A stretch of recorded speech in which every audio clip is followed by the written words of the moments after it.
آج اپنی ویڈیو شروع کرنے سے پہلے ایک انتہائی محترم شاہ صاحب ہیں، انہوں نے خلافت راشدہ پر سوال پوچھا تھا۔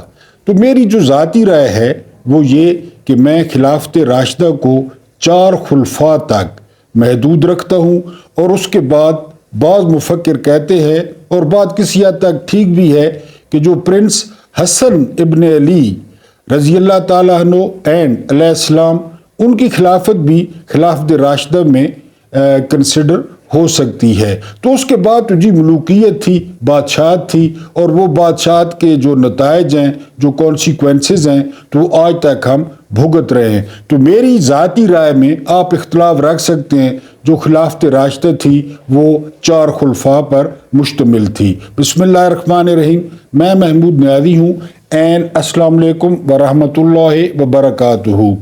آج اپنے ویورز کو ایک انٹرسٹنگ بات بتانی تھی، وہ یہ کہ قاضی فائز عیسیٰ صاحب، جن کے آنے سے پہلے کہا جاتا تھا کہ اگر اس صدی کا کوئی سب سے بڑا مجدد ہے، اگر کوئی اس صدی کا سب سے بڑا مفکر اسلام ہے، اگر اس صدی کا کوئی سب سے بڑا جو ہے وہ مجاہد ہے، تو وہ قاضی فائز عیسیٰ ہے۔ اور عمران خان کے دور میں یعنی بارش تیز ہوتی تو قاضی صاحب خط لکھ دیتے، دھوپ تیز ہوتی تو قاضی صاحب خط لکھ دیتے، اگر ان کو کھل کے ہوا ان کی خارج نہ ہوتی تو وہ کسی محکمے کو خط لکھ دیتے، ان کو خارش بیٹھنے نہیں دیتی تھی۔ پھر اس کے بعد وہ چیف جسٹس بن گئے اور ان کو ہر طرف ہرا ہی ہرا نظر آنا شروع ہو گیا۔ یعنی آپ دیکھیں نا اب تک انہوں نے کن کیسوں کو ہاتھ ڈالا ہے، یعنی جن میں نون لیگ کو فائدہ ہو سکتا ہے، مولوی کو فائدہ ہو سکتا ہے، یا پیپلز پارٹی کو فائدہ ہو سکتا ہے، چاہے وہ فیض آباد دھرنا کیس ہو، چاہے وہ بھٹو صاحب کا کیس ہو، چاہے وہ بحریہ ٹاؤن کا کیس ہو۔ وہ بھی انہوں نے اس لیے کھولا تھا کہ شاید عمران خان فکس ہو جائے اور میں ان پر اپنے جو ہے وہ ریمارکس، کیونکہ بڑبولے ہیں، ہر وقت بولتے رہتے ہیں، کہ ان پہ میں اپنے ریمارکس پاس کر سکوں، لیکن اس میں سے نکلا کچھ نہیں۔ جانے سے پہلے جو انٹرسٹنگ بات آپ کو بتانی تھی، بادشاہ خان کیسرانی، ان کا تاحیات نااہلی کا کیس لگا ہوا ہے سپریم کورٹ میں۔ تو وہ جانے سے پہلے ہنی مون پہ اشتہار لگوا گئے کہ جس نے نااہلی ختم کرانی ہے وہ 2 جنوری کو سپریم کورٹ میں رپورٹ کرے۔ اب مجھ سے زیادہ جو کامن سینس رکھتے ہیں وہ میرے ویورز ہیں، تو یہ کس کو جو ہے نا وہ انہوں نے اشارہ کیا، اشتہار کیوں چھپوایا؟ اشتہار اس لیے چھپوایا کہ نواز شریف جو ہے وہ اپلائی کرے، اور ہم جو ہے وہ انشاءاللہ جو ان کے دل میں ہے وہی ہم فیصلہ کریں گے۔ جسٹس عمر عطا بندیال نے جو صدارت کی تھی نا، بینچ کی صدارت کی تھی ثاقب نثار نے، فیصلہ لکھا تھا جسٹس عمر عطا بندیال نے، اور انہوں نے 63A1F میرا خیال ہے اس کے تحت تاحیات نااہل کیا تھا، اور بالکل کرنا چاہیے۔ یعنی ایک چور ہے، ڈاکو ہے، لٹیرا ہے، اشتہاری ہے، مفرور ہے، اور وہ پھر آ کے پاکستان کے سب سے بڑے عہدے پر بیٹھ جاتا ہے، ہر دفعہ یہی کرتا ہے، تو بالکل ٹھیک کیا۔ لیکن وہ جو کت خانہ تھا، پی ڈی ایم کا کت خانہ، انہوں نے 27 یا 28 بندوں کے ساتھ، حالانکہ اس میں آئین کی ترمیم کی جو ہے نا ضرورت تھی، لیکن آپ کو پتہ ہے یہاں بدماشی چلتی ہے، انہوں نے قانون بدل دیا اور فائز عیسیٰ کی ہدایت پر اشتہار چھپے کہ 2 جنوری کو آؤ، نااہلیاں ختم کرو اور اس قوم کو دوبارہ فریش ہو کے نئے سرے سے لوٹنا شروع کرو۔ اور آپ نواز شریف کے کانفیڈنس کا لیول ملاحظہ کریں کہ نواز شریف ابھی 2 جنوری کو سماعت ہوگی نااہلی کی، اور نواز شریف اینڈ کمپنی نے کیا کیا، انہوں نے مانسہرہ سے بھی کاغذات جمع کرا دیے اور لاہور سے بھی کاغذات جمع کرا دیے۔ ایک اور انکشاف کرتے چلوں کہ نواز شریف کے جو کاغذات تھے اس کی جو نوک پلک درست کی وہ ایک نیب کے سرکاری وکیل نے کی۔ آپ اندازہ کریں کہ یہ حرام خور، یہ ہڈ حرام، یہ بغیرت تنخواہ کہاں سے لیتے ہیں؟ یعنی اس عوام کے خون پسینے کی، اور خدمت کس کی کرتے ہیں؟ اس لیے تو وہ سسلین مافیا کہا گیا تھا، اس لیے تو گاڈ فادر کہا گیا تھا۔ تو بہرحال وہ جو اسلام کے اب تک کے سب سے بڑے مجدد ہیں، جو 21ویں صدی کے جو سمبل ہیں، اسلام کے جن کے پاس سب سے بڑا ٹھیکہ ہے اسلام کی بنیاد اور عمارت تعمیر کرنے کا، جسٹس آنریبل قاضی فائز عیسیٰ صاحب، وہ اشتہار چھپوا گئے تھے کہ نااہلیاں ختم کرا لو، بھانڈے کلی کرا لو، جس نے انہوں نے یعنی وہ گلی گلی میں، اب لاہور کی گلیوں میں تو جا نہیں سکتے تھے کہ وہ آوازیں دیں کہ نااہلیاں ختم کراؤ، انہوں نے وہ جدید جو ہمارے کمیونیکیشنز ہیں، سورسز، ان کا سہارا لیا اور انہوں نے اشتہار چھپوا دیا کہ اپنی جو ہے وہ نااہلیاں ختم کرا لیں، میں آ گیا ہوں۔ اور دوسرا میں نے آپ کو بتایا کہ شریف خاندان کا، پیپلز پارٹی کا، مولوی کا، آپ کانفیڈنس لیول چیک کریں کہ انہوں نے پہلے ہی جو ہے وہ کاغذات جمع کرا دیے کہ جی سب کو پتہ ہے، یعنی وہ قاضی فائز عیسیٰ صاحب کون سا فیصلہ دیں گے اور کس کے حق میں دیں گے اور کس کے خلاف دیں گے۔ بہرحال وہ جو بھاڑے کے ٹٹو تھے، وہ جو چابی والے کھلونے ہیں، انہوں نے بڑی پرسیپشن بنائی کہ جی یہ جو شخص ہے یہ پتہ نہیں کہاں سے آیا ہے، یہ اسلام کی نشاط ثانیہ کا باعث بنے گا پاکستان میں، اور پھر یہ باتیں، اور پھر جو پیٹ کے بندے ہیں اور ان سے یہ توقعات، اور بہرحال یہ آپ کو بتانا تھا کہ قاضی صاحب جانے سے پہلے وہ اشتہار چھپوا گئے تھے۔ دوسرا، اگر عمران خان، لیکن عمران خان، ایک ویلاگ میں عرض کیا تھا کہ وہ ریاستیں ان سیاسی جماعتوں کی مشکور ہوتی ہیں، ان سیاسی قائدین کی مشکور ہوتی ہیں جو قوم کو جوڑتے ہیں، جو قوم کو اکٹھا کرتے ہیں، جو وفاق کی علامت ہوتے ہیں۔ ملک ان کی بڑی قدر کرتے ہیں کہ یہ ہمارا ایسٹ ہے، یہ ہمارا اثاثہ ہے کہ اس نے لوگوں کو جوڑ رکھا ہے۔ اب اگر آپ ایک مین سٹریم لیڈر کو وہ آؤٹ کرتے ہیں، اور وہ بھی جعلی طریقے سے، وہ بھی ان آرگینک طریقے سے، وہ بھی مصنوعی طریقے سے، تو اس کے جو ہے نا وہ ری ایکشن میں کیا ہوتا ہے؟ اس کے ری ایکشن میں جو چھوٹے چھوٹے گروپ ہیں وہ حاوی ہو جاتے ہیں۔ چھوٹے گروپوں کے جو پھر مفادات ہوتے ہیں، یا چھوٹے گروپوں کے جو مقاصد ہوتے ہیں وہ بھی چھوٹے چھوٹے ہوتے ہیں۔ یہاں پہ اگر عمران خان یعنی جاوید چودھری المعروف جیدہ چنگڑ، یعنی وہ کہہ رہا ہے کہ عمران خان کے ساتھ وہی سلوک ہونا چاہیے جو شیخ مجیب الرحمان کے ساتھ ہوا تھا۔ اب آپ اندازہ کریں ان لوگوں کے مائنڈ سیٹ کا کہ یہ بغیرتی کی اس حد کو چھو رہے ہیں، بے شرمی کی اس حد کو چھو رہے ہیں، کیونکہ ہمارا دین کہتا ہے کہ جس نے ایک انسان کو قتل کیا اس نے ساری انسانیت کو قتل کیا۔ اور یہ سستا دانشور، یہ لنڈے کا دانشور، یہ کرائے کا دانشور، یہ لوگ ٹی وی پہ برتھی ہو گئے، پھر لوگ ان کو سنتے بھی ہیں، لوگ ان کو دیکھتے بھی ہیں، حالانکہ ایک ایک بات پر ان کے منہ پر یقین کرے تھوکنا چاہیے۔ آپ لوگ جانتے ہیں کہ شیخ مجیب کا کیا انجام ہوا تھا؟ اس کی 2 بیٹیاں باہر تھیں جو بچ گئیں، ورنہ پوری فیملی کو قتل کر دیا گیا تھا۔ عمران خان نے کیا بگاڑا ہے اس قوم کا؟ عمران خان نے کیا بگاڑا ہے اس گجراتی چنگڑ کا، جیدے کا، کہ وہ یہ کہہ رہا ہے؟ عمران خان کا قصور کیا ہے؟ عمران خان کا قصور یہ ہے لوگ اس کو پسند کرتے ہیں، لوگ اس سے محبت کرتے ہیں، خاص کر نوجوان طبقہ اس سے محبت کرتا ہے، اس کو اپنا آئیڈیل سمجھتا ہے۔ اور جیدے چنگڑ سے صرف ایک سوال ہے کہ آج تک کتنے وزرائے اعظم آئے، کس نے اقوام متحدہ میں کھڑے ہو کر وہ کلمہ بلند کیا؟ کس نے حضرت محمد مصطفیٰ صلی اللہ علیہ وآلہ وسلم کی جو ہے وہ حرمت پہ یا ختم نبوت پہ وہ پیرا دیا؟ کسی کی اتنی جرت ہوئی ان کرائے کے ٹٹوؤں میں، ان مے فیئر والوں میں، ان بیریا ٹاؤن والوں میں، ان ڈی ایچ اے والوں میں، کسی میں اتنی جو ہے نا وہ جرت تھی کہ وہ وہاں پہ بات کرتا جو اسرائیل کو گرائنڈ کرتا، اسرائیل کو رگڑ کے رکھ دیتا، جو امریکہ کی منافقت بے نقاب کرتا، جو اقوام متحدہ کی منافقت بے نقاب کرتا؟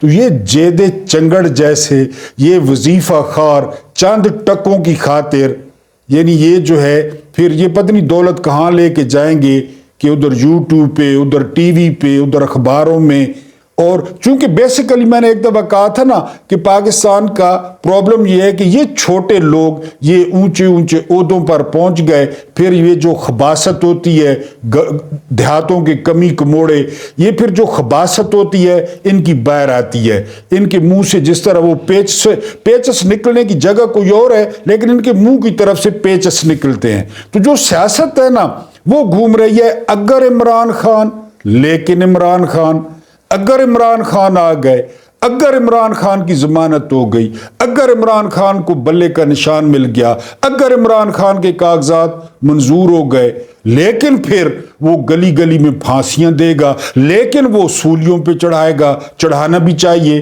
پرابلم تو یہ ہے نا، پرابلم تو یہ ہے کہ یہاں پہ جسٹس قاضی فائز عیسیٰ اور عامر فاروق صاحب بیٹھے ہیں آنریبل، ورنہ چڑھانی چاہیے، پھانسیاں چڑھانی چاہیے۔ عرش شریف کے قاتلوں کے ساتھ کیا کرنا چاہیے؟ ان کو ڈنر پہ بلانا چاہیے۔ جنہوں نے عمران ریاض کا یہ حشر کیا ان کے ساتھ کیا کرنا چاہیے؟ ان کو جو ہے نا وہ لنچ پہ بلانا چاہیے۔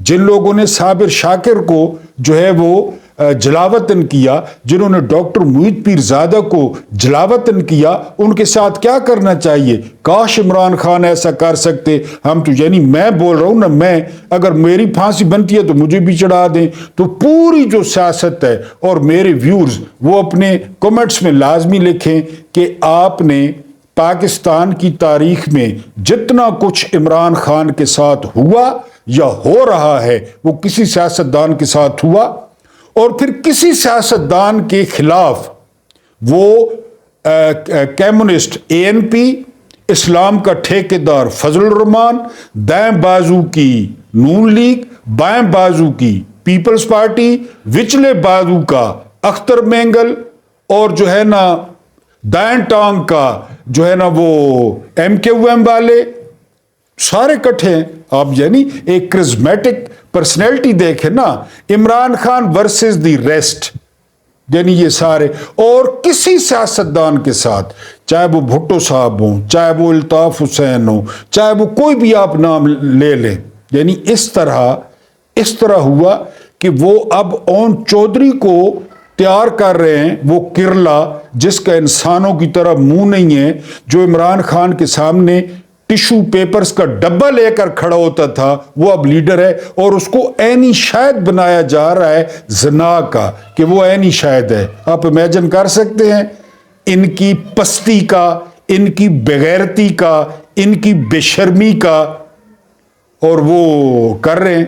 تو کسی سیاستدان کے ساتھ اس ریاست نے وہ کچھ نہیں کیا جو کہ عمران خان کے ساتھ یہ کر رہے ہیں اور کرنے جا رہے ہیں۔ اور میری درخواست ہے اس ملک کے اصل حکمرانوں سے جو 58 میں بنے، 58 سے پہلے بھی خیر 58 سے بنے اور 2023 تک ہیں، گالیاں انہوں نے دوسروں کو پڑوائیں، گالیاں انہوں نے پولیس کو پڑوائیں، گالیاں انہوں نے سول جو ہے نا وزیر اعظموں کو پڑوائیں، گالیاں انہوں نے صدروں کو پڑوائیں، اور سارے گندے پوتڑے پولیس وہ ان کے جو اصل حکمران ہیں، جو ریاست ہے، ان کے دھوتی رہی۔ پولیس میں کہاں جرت ہے؟ پولیس میں کہاں سے جرت آئی؟ 50 روپے پہ یہ بندہ چھوڑتے ہیں، 500 روپے پہ SHO بکتا ہے، تو پولیس میں اتنی جرت تو اخلاقی جرت ہوتی ہے۔ وہ جو آپ فلموں میں ہیرو دیکھتے ہیں جو SHO ہوتا ہے یا جو DSP ہوتا ہے، تو اس کی کیا خوبی ہوتی ہے؟ وہ رشوت نہیں لیتا، وہ غریبوں کا حامی ہوتا ہے، وہ سیٹھوں کے خلاف ہوتا ہے، وہ قانون کی خلاف ورزی نہیں کرتا۔ تب آپ دیکھتے ہیں کہ وہ سٹینڈ لیتا ہے، وہ اپنے بڑوں سے، بڑے افسروں سے بھی سٹینڈ لے لیتا ہے، وہ وزیروں سے سٹینڈ لے لیتا ہے۔ یہ سٹینڈ لے سکتے ہیں؟ وہ محترم جو ہے نا، میرا خیال ہے ضمیر جعفری نے فرمایا تھا، یا کوئی ہمارے یہی بڑے جو شاعر تھے جو مزاحیہ شاعری کرتے ہیں کہ رشوت دے کر پکڑا گیا ہے، یعنی رشوت میں پکڑا گیا ہے، رشوت دے کر چھوٹ جا۔ اس قسم کا ایک مصرع تھا، اگر ویورز کو آتا ہو تو لکھ دیں۔ کیا آپ یعنی جس کیس میں آپ رشوت لیتے ہوئے پکڑے گئے ہیں، رشوت دے کر چھوٹ جائیں۔ تو یہ پولیس میں اتنی جو ہے نا وہ جرت کہاں سے آ گئی کہ ایک SHO وہ شاہ محمود قریشی کو دھکے دے رہا ہے، وہ شاہ محمود قریشی کو گھونسے مار رہا ہے, وہ شاہ محمود قریشی کو لاتے مار رہا ہے. ذرا اس ایس ایچ او کا ریکارڈ چیک کر لیں, یا اس ایس ایچ او کی تھانے سے رپورٹ لے لیں, اس کے ساتھیوں سے جو ہے نا وہ پوچھ لیں کہ 3 دودھ پتی نے کاپلو ہوتے آکھنا ٹھیک ہے پرچہ کھارو جے وہ ایس ایچ او یا وہ پولیس والے, ان کی توندیں دیکھ کر آپ اندازہ کر لیں. تو یعنی ان میں یہ کہاں سے جرت آئی ہے؟ تو آپ مہربانی کریں, یہ جو رجسٹری ہے نا سر جی, یہ رجسٹری آپ شریف خاندان کے نام کر دیں. نہ ہوگا بانس نہ بجے گی بانسری, نہ کوئی الیکشن, نہ اس غریب قوم کے 60 ارب, نہ جی ووٹر لسٹیں, نہ الیکشن کمیشن, نہ عدالتیں, نہ نیب. آپ جو ان کی انگلی کے اشارے پہ چل رہے ہیں, ابھی پشاور ہائی کورٹ نے وہ بلے کا نشان ریسٹور کیا. عامر فاروق کے سارے جو فیصلے ہیں اس میں یہ سرخ روح ہوئے ہیں, بے عزت بری ہوئے ہیں. پشاور ہائی کورٹ نے فیصلہ دے دیا اور بالکل قانونی اور آئینی فیصلہ دیا کہ بلہ واپس کر دیں. فضل الرحمان کا بھی پٹا کھل گیا, مریم بی بی کا بھی پٹا کھل گیا, اس چیری بلاسم پالشی کا بھی پٹا کھل گیا. وہ پیپلز پارٹی وہ جو پکے کے ڈاکو ہیں جس کی ماں کی برسی تھی, جو یہ نہیں معلوم کر سکا حکومت میں 2 دفعہ رہ کے کہ میری ماں کو مارا کس نے, وہ ماں کی برسی پہ عمران کا رونا روتا رہا بجائے ماں کو رونے کے. یہ سارے ان کے پٹے کھل گئے کہ جی پشاور ہائی کورٹ نے کون سا غضب ڈھا دی ہے. سمپل سی بات ہے, آپ جو ہے نا وہ ہائی کورٹ میں جاتے ہیں, ہائی کورٹ کے بعد آپ سپریم کورٹ میں جاتے ہیں, اور الیکشن کمیشن سپریم کورٹ چلا گیا ہے, یہی اصول ہے. تو آپ سر جی اس طرح کریں حضور والا, یہ رجسٹری کرا دیں, ایک گواہ مجھے ڈال لیں, ایک گواہ میں ہوں گا. گواہ آپ کے پاس ہو, آپ تو راتوں رات گواہ کھڑے کر دیں. آپ 20 25 35 36 ایک پولیس والے کو جڑا ہے جی وہ تساں 2 لتر سٹو تے پوری جو پنجاب پولیس ہے وہ ساری گواہ بن جائے گی کہ ہماری آنکھوں کے سامنے ہوا. قرآن بھی اٹھا لیں گے, سر پہ اٹھانا ہے, ہاتھوں میں اٹھانا ہے, کندھوں پہ اٹھانا ہے. ان کی پنجاب پولیس کے لیے مسئلہ ہے؟ کوئی مسئلہ نہیں ہے بالکل. تو اور یہ یاد کراتے چلوں کہ پاکستان کے اداروں میں ٹرانسپیرنسی انٹرنیشنل کے مطابق پہلے نمبر کا سب سے کرپٹ ادارہ وہ پولیس ہے. یہ سٹینڈ لے سکتے ہیں, یہ لوگوں کو دھکے مار سکتے ہیں, لیکن پیچھے سے چابی ٹیٹ ہے, پیچھے سے ڈبری ٹیٹ ہے کہ کرو. یعنی ایک بزرگ کو بھی دھکے مارو لاتے مارو. تو سر جی آپ یہ سارا تکلف نہ کریں. یہ قوم تو ساری حقیقت جانتی ہے, سب کچھ جانتی ہے. سکندر سلطان راجہ کیا کر رہا ہے ہر کسی کو پتا ہے, عامر فاروق کیا کر رہا ہے ہر کسی کو پتا ہے, اس کے علاوہ قاضی فائزہ کیا کر رہا ہے ہر کسی کو پتا ہے, ہر کسی کو. نیب کیا کر رہا ہے ہر کسی کو پتا ہے. تو آپ ایک رجسٹری لیں, ایک 50 روپے والا اسٹامپ گھنو. آپ لوگوں نے 50 روپے نے اسٹامپ تے اس کو مفرور کرایا آئی, اس کو اشتہاری کرایا آئی, کتے نہ خون تکا کے پلیٹلیٹس گرا کے تو سے نہ اس کو کڈ آئی نا. تو اب ان کے نام کر دیں, موجیں کریں یہ. اور یا آپ نے اور زیادہ سہولت کرنی ہے تو پنجاب کو ذرا علیحدہ کر کے وہ ان کے نام کر دیں کہ موجیں کرو بھائی. یہ عدالت پہ بھونکتے ہیں, یہ یعنی جو بندہ سیدھا کام کرتا ہے اس پہ بھونکتے ہیں, جو بھی بندہ سیدھا کام کرتا ہے اس پہ بھونکتے ہیں. ملک قیوم کو کال کس نے کی وہ بھی تک ویڈیو موجود ہے جج کو کہ بے نظیر کو اتنی سزا دو, زرداری کو اتنی سزا دو. یہ ججوں پہ بات کرتے ہیں. یہ ابھی کوئی 6-7 مہینے پہلے وہ مولوی کے پہلو میں کھڑے ہو کر, بلکہ مولوی اس کے پہلو میں کھڑے ہو کر اندر بندیال لوگ بیٹھے تھے. قاضی فائزہ کو اگر کوئی شرم حیا ہو تو ان کو ماں بہن کی گالیاں دے رہے تھے ریڈ زون میں, آپ نہیں دیکھ رہے تھے. تو آپ ان کے حوالے کر دیں. ان تکلفوں میں پڑھنے کی کیا ضرورت ہے, اگلا لاؤ. کیونکہ سوال یہ پیدا ہوتا ہے کہ اس پولیس کو, اس بیوروکریسی کو, ان بھاڑے کے ٹٹوؤں کو, ان بشرموں کو تنخواہ پاکستان کے عوام کے پیسوں سے جاتی ہے یا شریف خاندان دیتا ہے.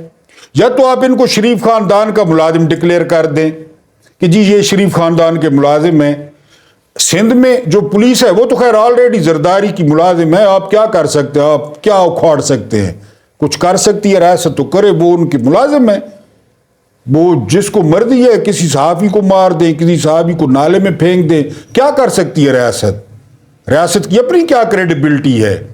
جہاں پہ ایک غیر قانونی، غیر آئینی، غیر اخلاقی چاروں حکومتیں مسلط ہیں، یہ کاکڑا مسلط ہے، ریاست کی کیا اوقات ہے؟ کیونکہ ریاست کے پاس اخلاقی ساکھ ہے، اخلاقی قوت ہے کہ وہ یہ کر سکے۔ تو یہ تو شریف خاندان جو ہے نا، وہ شریف خاندان تو چائے بھی نہیں پلاتا جیب سے، یہ جدھر جاتے ہیں اس کو کیمپ آفس ڈکلیئر کر دیتے ہیں کہ اخراجات سرکاری ہوں۔ انہوں نے جاتی امراء کی دیوار سرکاری پیسوں سے بنوائی۔ تو آپ لوگ دفاع کے ضامن ہیں یا آپ لوگ جو ہے وہ سہولت کار ہے؟ یہ ریاست یہ عوام کے حقوق کی اور عوام کی مساوات کی یا عدل کی وہ محافظ ہے یا سہولت کار ہے؟ ابھی تو پوری سہولت کاری ہو رہی ہے، کہ بھگوڑے لوگ نہیں چاہتے بھگوڑے کو لایا جائے، لوگ نہیں چاہتے مفرور کو لایا جائے۔ عمر طاہر بندیال اپنے ہاتھ سے لکھ گئے فار ایور کہ یہ خائن ہے، یہ بددیانت ہے، یہ چور ہے، یہ ڈاکو ہے۔ ہم نے اسے پوچھ کے کہ تم کیسے پیسے لے کے گئے، اونٹوں پر لے کے گئے، گدھوں پر لے کے گئے، ہوائی جہاز میں کس طرح پیسے لے گئے ایون فیلڈ کے اور مے فیئر کے، اس نے نہیں بتایا۔ یہ جھوٹا ہے، بات بات پہ جھوٹ بولتا ہے، اور انہوں نے بالکل ٹھیک کیا تھا نائل۔ لیکن یہ ریاست جو ہے وہ سہولت کار بنی ہوئی ہے کہ نہیں جی ہم نے اس کو لانا ہے۔ اور پھر ایک ویلاگ میں عرض کیا تھا آپ اس کو لے آئیں اور ملک چلا کر دکھا دیں، کیونکہ آپ نے ملک کو اسی طرح، ہمارے باہر والے یہی چاہتے ہیں نا، ہمارے باہر والے یہی چاہتے ہیں۔ وہ ایک ویڈیو وائرل ہوئی ہے سوشل میڈیا پہ، پتہ نہیں وہ ہے کون، گورا، وہ کہتا ہے کہ عمران خان سے ڈیل کرنا مشکل ہے، بات چیت کرنا نواز شریف سے بہت آسان ہے۔ ظاہر ہے نواز شریف سے بہت آسان ہوگا نا۔ ایک وہ فوجی افسر نے کہا تھا نا کہ بڑی اہم بریفنگ ہو رہی تھی GHQ میں، یہ جناب وزیر اعظم تھے، تو وہ گھنٹہ ڈیڑھ گھنٹہ جو ہے نا وہ گزرا، تو جو جناب نے فرمایا وزیر اعظم نے بریفنگ سننے کے بعد کہ سینڈوچ بڑے اچھے بنے ہیں، کدھر سے بنے ہیں؟ یہ تو یہ ہے اس کا، تو یہ نہیں سارا کام یہی ہریسہ اور نلی نہاری ہے اور گاجر کا حلوہ اور اس کے یہی کرتوت ہیں۔ GHQ میں نے پوچھا سینڈوچ بڑے اچھے بنے ہیں، یعنی کہ اس سے ڈیل کرنا بہت آسان ہے، اس کو کھلاؤ پلاؤ، باہر والی جائیدادیں، سارا کچھ، اور بس اللہ اللہ خیر صلی اللہ، اس نے کیا کر لینا ہے؟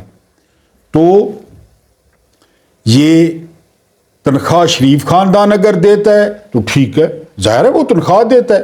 اگر ریاست دیتی ہے، قوم دیتی ہے، GST سے پورا ہوتا ہے، اور پھر ورلڈ بینک کی رپورٹ آ گئی ہے کہ پاکستان کی تمام پالیسیوں کا جو محور ہے، جو فائدہ ہے، وہ اشرافیہ کو جاتا ہے، وہ بدماشیہ کو جاتا ہے، وہ بدماشوں کو جاتا ہے، وہ چوروں کو جاتا ہے، وہ ڈاکوؤں کو جاتا ہے۔ عوام کو رتی برابر ان کی پالیسیوں کا، ان کے IMF کا، ان کے ورلڈ بینک کا، ان کے ایشیائی ترقیاتی بینک کا ٹکے کا فائدہ نہیں ہے، انہی کا سارا فائدہ ہے۔ یہ آپ کا اپنا ڈیجیٹل پلیٹ فارم ہے، ویڈیو اچھی لگی ہو تو لائک ضرور کریں، اگر آپ لائک نہیں کرتے تو کمنٹ ضرور کریں۔ دوسرا، اس YouTube فیملی کو بڑھانے اور پھیلانے میں مدد کریں، اس خاکسار کو سبسکرائب کریں اور کروائیں۔ اللہ پاک آپ لوگوں کو آسانیاں عطا فرمائے اور آسانیاں بانٹنے کی توفیق عطا فرمائے، اینڈ مجھے برداشت کرنے کا بہت بہت شکریہ۔